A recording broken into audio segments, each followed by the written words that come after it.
la vulnérabilité temporaire, qui consiste à voir une personne dans des besoins pour une période donnée.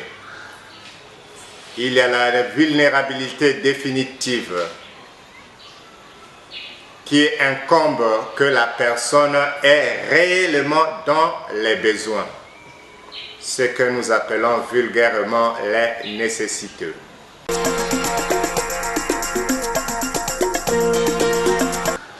Il y a d'abord l'information qui nous arrive. Après avoir reçu l'information, nous descendons sur le lieu pour être en contact avec la personne.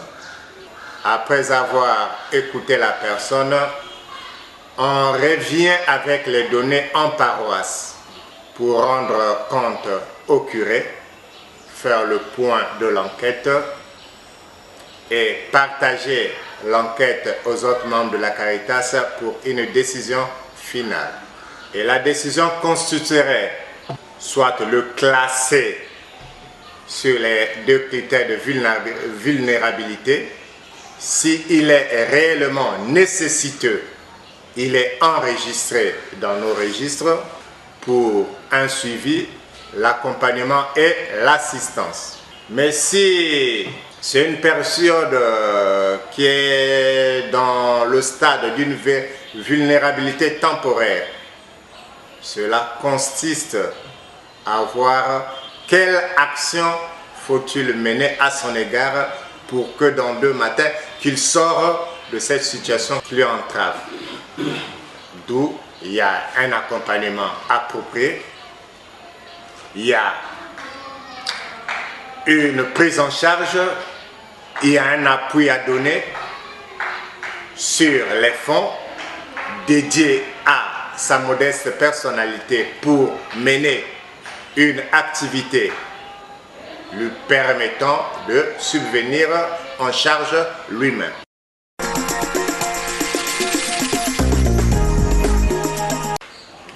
Dans des années passées, on donnait quelque chose aux mamans, les mamans qui est un peu forte là.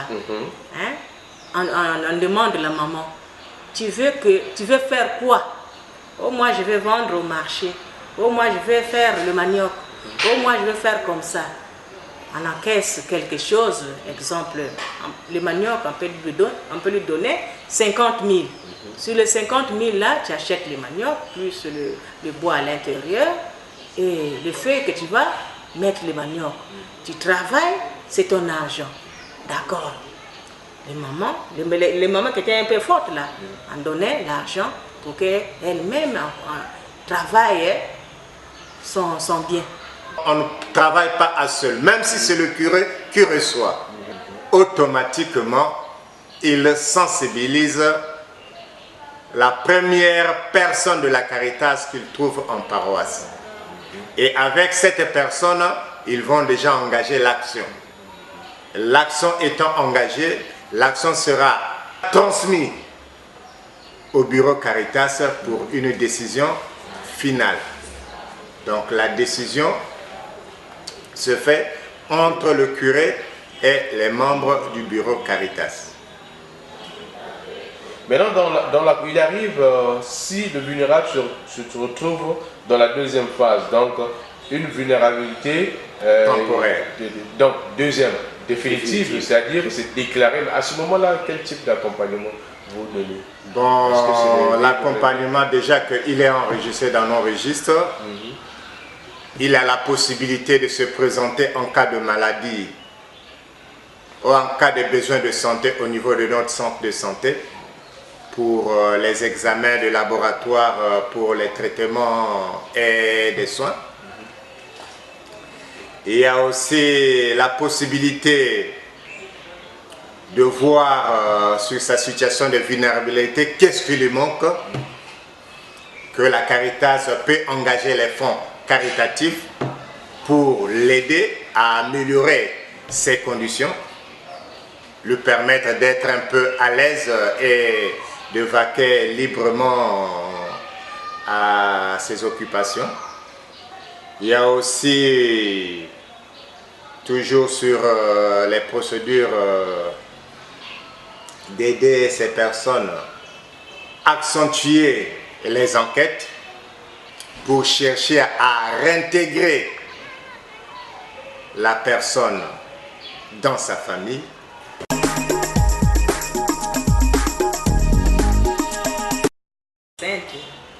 Elle était abandonnée d'elle-même. En tout cas, pour avoir à manger, c'était difficile.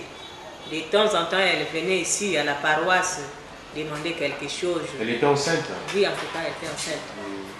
De temps en temps, elle venait ici à la paroisse demander quelque chose à manger.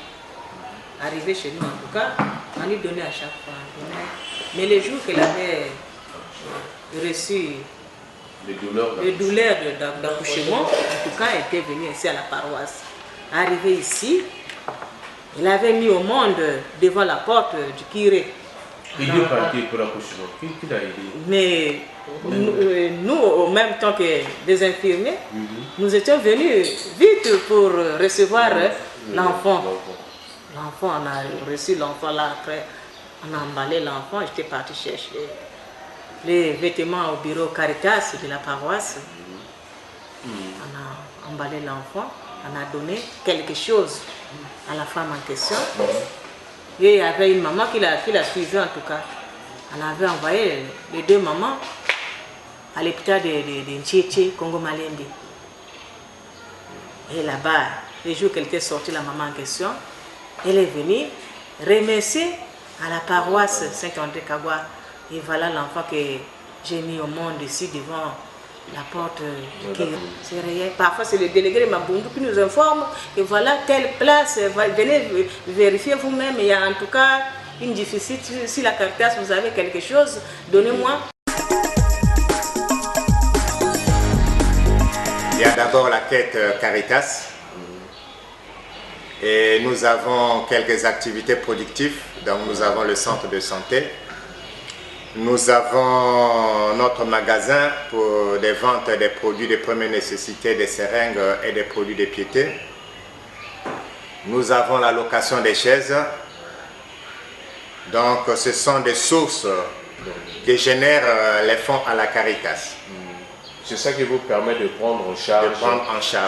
Et il y a aussi des donateurs de bonne foi qui nous donnent des aides financières en espèces. Et ça permet aussi de redistribuer les aides reçues.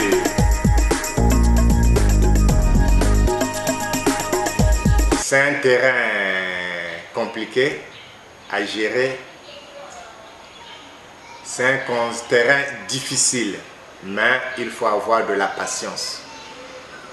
Il faut avoir de la patience et de la volonté. Et avoir en soi une croyance, une foi qui te permet de dire que ce que je fais, ça va aller jusqu'au bout, ça va réussir.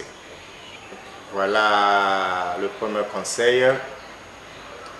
Le deuxième conseil, c'est de s'ouvrir aux autres.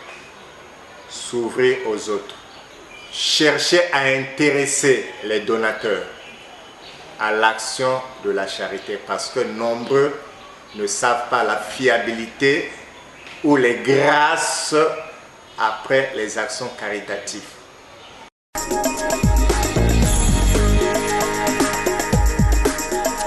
Notre modérateur paroissial, après la prise de ses fonctions, c'est un homme des impôts. Son dossier a été bloqué au niveau de Brazzaville. Il ne cessait de recevoir des coups de fil, les autres. Oh, mais ton dossier, c'est comment? Moi, mais il n'y a pas de suite. Il s'est lancé à faire des dons, à penser aux pauvres et aux nécessités. Il n'avait même pas fait 6 mois de dons. Le 4e mois, le dossier est remonté. Et au moment où nous parlons, il occupe une place importante au niveau des impôts d'Empaka, c'est la 2e personnalité. Et cela, vu l'espérance vécue, il est toujours là pour nous soutenir, pour nous prêter main forte.